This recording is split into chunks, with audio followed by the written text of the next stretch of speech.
Hello everybody. Class 10th का social science का syllabus भी रिवाइज़ हो गया है। सारे सब्जेक्ट्स के सिलेबस रिवाइज़ हो गए हैं और रिवाइज सिलेबस सीबीएसई ने अपनी साइट पे अपलोड भी कर दिए हैं। तो हम यहाँ डिस्कस करने वाले हैं सोशल साइंस का सिलेबस, क्योंकि सोशल साइंस के 4 पार्ट हैं, तो अलग अलग पार्ट का सिलेबस कैसे कैसे रिवाइज़ हुआ है, क्या मैप वर्क में मॉडिफिकेशंस हैं, क्या प्रोजेक्ट वर्क में मॉडिफिकेशंस हैं, ये सारी चीज़ें हम देखेंगे।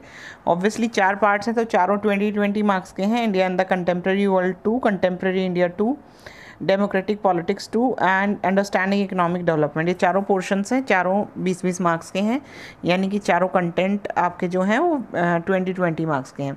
सबसे पहले India in the contemporary world 2, यानी कि सेकेंड पार्ट। फर्स्ट पार्ट हम 9th में पढ़ चुके हैं। इसमें क्या है, the rise of nationalism in Europe. हम रशियन रेवोल्यूशन देख चुके हैं 9th में, तो यहाँ पर हमें पढ़ना है rise of nationalism in Europe, जिसमें फ्रेंच रेवोल्यूशन होगा और भी सारे रेवोल्यूशंस होंगे, और जर्मनी इटली में क्या क्या हुआ और कैसे नेशन का कॉन्सेप्ट आया मन में, नेशनलिज्म और इम्पेरियलिज्म में क्या फ़र्क था, ये सारी चीज़ें हम इसमें देखने वाले हैं। उसके बाद हम चलेंगे आगे। हमारा सेकंड चैप्टर होगा नेशनलिज्म इन इंडिया। दूसरे देशों में जो नेशनलिज्म का कॉन्सेप्ट था उससे इंडिया का कॉन्सेप्ट कैसे अलग था, कैसे हम इंस्पायर हुए, कैसे हमने अलग अलग मूवमेंट को अलग अलग टाइप से टैकल किया और किस तरह से हमने चीज़ों को हैंडल किया, वो nationalism in India and how we got our independence. ये सारा आप इसमें पढ़ने वाले हैं, नेशनलिज्म इन इंडिया। 2 चैप्टर्स हो गए आपके। उसके बाद हम चलते हैं आगे। तीसरा यहाँ पर ये 2 ही चैप्टर्स आपको करने हैं। उसके बाद है लाइवलीहुड्स, इकोनॉमीज़ एंड सोसाइटीज़। ये क्या है, ये इनमें से कोई भी एक चैप्टर आप कर सकते हैं। ये तो 2 चैप्टर आपको नीचे दिए गए हैं, इनमें से कोई भी आप कर सकते हैं और बोर्ड एग्जाम में वही आपका वो हो जाएगा, रिवाइज होगा। तो यहाँ पर है making of a global world and age of industrialisation. इन दोनों में से एक आपको करना है। Any one of the theme of the following, the theme selected should be assessed in the periodic test only and will not be evaluated in the board exam.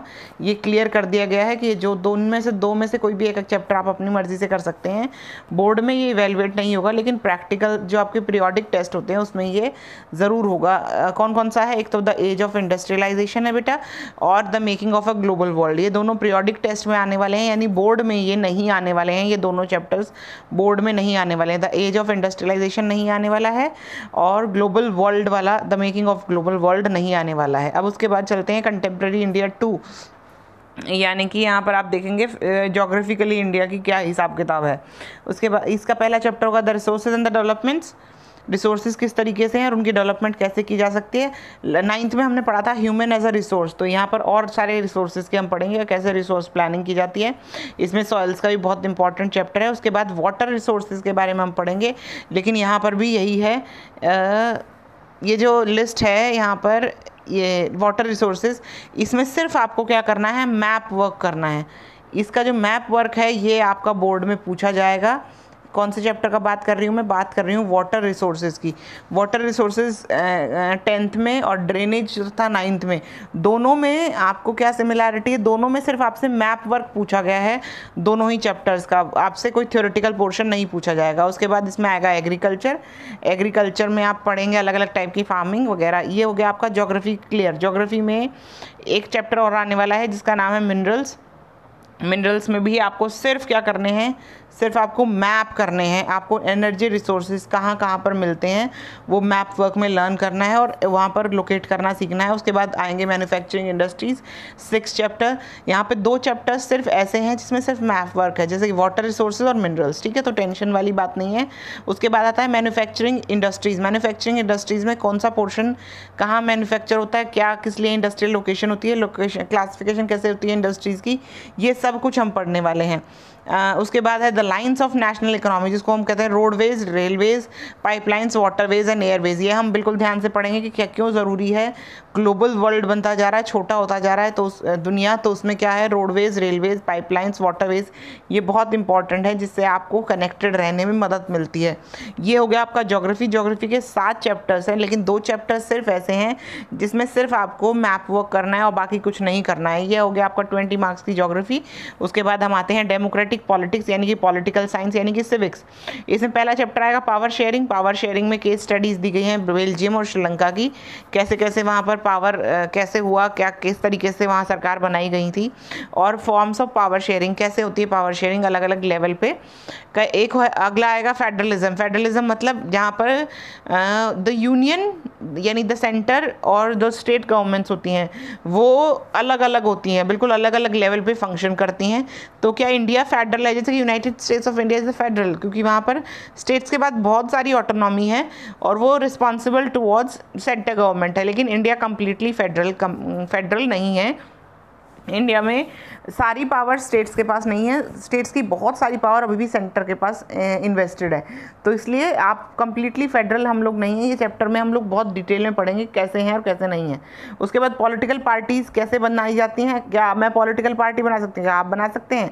Political party national party कब बन जाती है, कोई भी political party जो छोटी मोटी party है वो नेशनल कब बनती है, कब वो स्टेट बनती है, पॉलिटिकल पार्टीज़ में कौन कौन से नियम लागू होते हैं, पार्टीज़ के अगर आपने एजेंडा को रिफॉर्म करना है तो उसके लिए क्या प्रोसीजर होता है, ये सारा प्रोसीजर यहाँ पे दिया हुआ। बहुत इंटरेस्टिंग चैप्टर है, ध्यान से पढ़िएगा। उसके बाद हम पढ़ते हैं आउटकम्स ऑफ डेमोक्रेसी।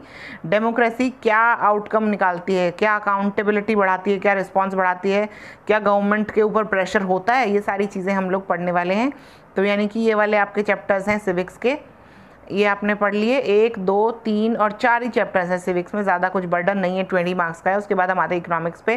पहला चैप्टर जो हम पढ़ने वाले हैं वो डेवलपमेंट और ग्रोथ में क्या फ़र्क होता है, डेवलपमेंट कैसे होती है, जीडीपी क्या है, नेशनल डेवलपमेंट कैसे होगी, ये सारी चीज़ें हम इसमें देखने वाले हैं। उसके बाद हम अगला चैप्टर करने वाले हैं sectors of Indian economy. Indian economy को कितने 3 सेक्टर्स या 4 सेक्टर्स, क्योंकि रिवाइज सिलेबस में 4 सेक्टर्स आ गए हैं। 3 सेक्टर्स कैसे हैं, कैसे उनको कंपेयर करना है, कैसे डिवीजन ऑफ लेबर होता है, कैसे डिवीजन ऑफ सेक्टर होता है, बहुत सारी चीज़ें हम पढ़ेंगे। यहाँ पर एक और टर्म हम पढ़ने वाले हैं पब्लिक और प्राइवेट सेक्टर। या पब्लिक सेक्टर क्या होता है, प्राइवेट सेक्टर क्या होता है, प्राइवेट लिमिटेड और पब्लिक लिमिटेड में क्या फ़र्क होता है, ये सारी चीज़ें हम इसमें पढ़ने वाले हैं। उसके बाद अगला चैप्टर जो हम पढ़ने वाले हैं वो है money and credit. Money is the medium of exchange. पहले बार्टर सिस्टम था, चीज़ों के बदले चीज़ें आती थी, लेकिन अब मीडियम ऑफ एक्सचेंज बदल दिया गया। एक टोकन अमाउंट बनाया गया, एक चीज़ बनाई गई जिसके बदले में आप चीज़ें खरीद भी सकते हो और जिसके बदले में आप चीज़ों को बेचकर जिसके बदले में वो आप चीज़ पा भी सकते हो, इसको कहा गया मनी। और अब मॉडर्न फॉर्म्स ऑफ मनी क्या है, प्लास्टिक मनी क्या है, कार्ड मनी क्या है, ये सब कुछ आप देखेंगे। और फॉर्मल सेक्टर क्रेडिट क्या मिलता है, कैसे सेल्फ हेल्प ग्रुप्स को छोड़ कम इंटरेस्ट पे कम ब्याज पे बहुत सारे ग्रुप्स आप अपना लोन ले सकते हैं, गवर्नमेंट के प्लान्स में किस किस तरह से बदलाव आए हैं, ये हम पढ़ने वाले हैं मनी एंड क्रेडिट में। उसके बाद हम अगला चैप्टर पढ़ने वाले हैं globalisation and the Indian economy. Globalisation कैसे कैसे हो गया है, अब इंडियन इकोनॉमी को कैसे कौन कौन से चैलेंजेस को फेस करना पड़ता है, क्योंकि जब भी आप इंटरनेशनल मार्केट में कदम रखते हो तो आपसे सुपीरियर बहुत सारे लोग खड़े होते हैं पहले ही, तो अपनी पहचान बनाना और अपने प्रोडक्ट्स को सेल करना काफ़ी मुश्किल हो जाता है। यह है ग्लोबलाइजेशन में सारा कॉन्सेप्ट आएगा। उसके बाद हम पढ़ने वाले हैं, ये हो गए आपके चारों parts, economics, civics, geography and history. उसके बाद हम देखने वाले हैं आपको प्रोजेक्ट वर्क क्या मिलने वाला है इस साल।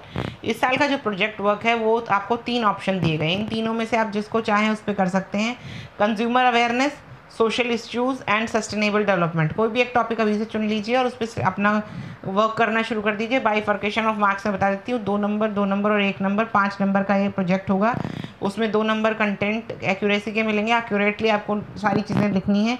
प्रेजेंटेशन के 2 मार्क्स मिलेंगे और एक मार्क्स का आपको क्वेश्चन आंसर के मिलेंगे, जो टीचर आपसे क्वेश्चन आंसर करेंगी अबाउट द प्रोजेक्ट रिपोर्ट। उसके बाद ये वाली बुक्स हैं जो हमको पढ़नी है, ऑब्वियसली एनसीईआरटी की सारी बुक्स हमको पढ़नी है। उसके बाद कौन से चैप्टर को कौन सा वेटेज मिलने वाला है ये आपके काम की बात नहीं है। हाँ, 20 मार्क्स का जो इंटरनल असेसमेंट है उसमें 5 मार्क्स का आप पढ़ चुके हैं, वो होने वाला है प्रोजेक्ट वर्क। और यहाँ पर एक पेन पेपर टेस्ट होने वाला है, और पेन पेपर टेस्ट मेरे ख्याल से 10 मार्क्स का होगा, क्योंकि पीरियोडिक असेसमेंट में से आपको 10 नंबर मिलेंगे, 5 नंबर क्लास वर्क असाइनमेंट के और 5 नंबर आपको प्रोजेक्ट वर्क के। अब हम देखते हैं कौन कौन से चैप्टर्स में से आपको इस बार मैप आने वाला है। मैप में कौन कौन से चैप्टर आने वाले हैं।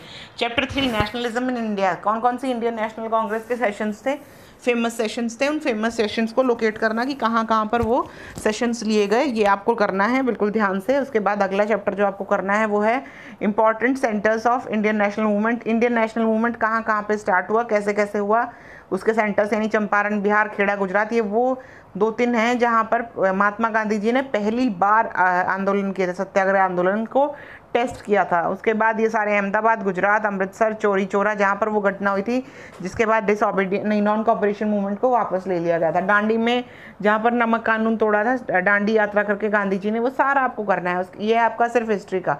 उसके बाद ज्योग्राफी में रिसोर्सेज एंड डेवलपमेंट में सिर्फ आपको मेजर सॉइल टाइप्स को आइडेंटिफाई करना है कि कौन कौन सी सॉइल टाइप्स हैं। उसके बाद वाटर रिसोर्सेज में ये डैम्स आपको लोकेट करने हैं, क्योंकि वाटर रिसोर्सेज वाले चैप्टर में सिर्फ आपको ये करना है, मैप वर्क करना है, और बाकी जो है वो आपको पीरियोडिक टेस्ट के लिए करना है, बोर्ड के लिए नहीं करना है।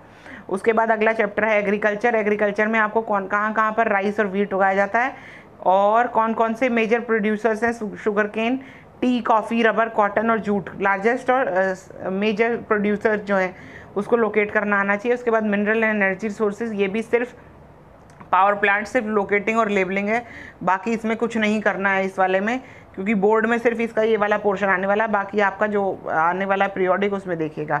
मैन्युफैक्चरिंग इंडस्ट्री में मुंबई और Indore, cotton textile industries, iron steel plant, software technology park, ये सब कुछ आपको देखना है। उसके बाद life lines of national economy में मेजर पोर्ट्स, कौन कौन सी पोर्ट्स हैं जहाँ पर आपको आके, मतलब कुछ नेचुरल पोर्ट्स हैं जहाँ पर पहले से ही ट्रेड होता रहा है, कुछ आर्टिफिशियल पोर्ट्स हैं जिनको हमने पोर्ट बनाया है स्ट्रैटेजिकली, ताकि हमें आसानी हो जाए, बहुत सारा रूट कट ऑफ हो जाए। उसके बाद इंटरनेशनल एयरपोर्ट्स की लेबलिंग करनी है। ये सब आपका मैप वर्क होने वाला है। अब मैं आपको बताती हूँ कौन सा पोर्शन जो है 10th क्लास के सोशल साइंस का जो डिलीट कर दिया गया है। क्लास 10th का जो डिलीटेड पोर्शन है, जो पोर्शन आपको डिलीट कर दिया गया है, वो वाला पोर्शन मैं आपको बता देती हूँ। इसमें से लाइवलीहुड, इकोनॉमीज़ एंड सोसाइटीज़ में 2 चैप्टर्स में से आपको एक चैप्टर कोई भी करना है अपनी मर्ज़ी से, जो कि बोर्ड एग्जामिनेशन में नहीं आने वाला है लेकिन पीरियोडिक टेस्ट में आने वाला है। तो ये वाला हो गया आपका ये वाला पोर्शन। उसके बाद जो यहाँ पर है अगला पोर्शन क्या है, अगला पोर्शन है सेक्शन 3 और सेक्शन 5, ये कंप्लीट चैप्टर डिलीट हो चुका है। उसके बाद forest and wild life delete हो गया है। वाटर रिसोर्सेज में सिर्फ आपको क्या करना है, मैप वर्क करना है। मिनरल एनर्जी रिसोर्सेज में सिर्फ आपको मैप वर्क करना है, बाकी सारा सिलेबस डिलीट कर दिया गया है। उसके बाद डेमोक्रेटिक पॉलिटिक्स में डेमोक्रेसी और डाइवर्सिटी का कंप्लीट चैप्टर डिलीटेड है। Gender, religion, caste, popular struggles and movements, challenges to democracy, ये सिविक्स का पोर्शन है जो पूरा डिलीट कर दिया गया। 4 चैप्टर डिलीटेड हैं। उसके बाद ये 3 चैप्टर्स हैं जो ज्योग्राफी में डिलीटेड हैं।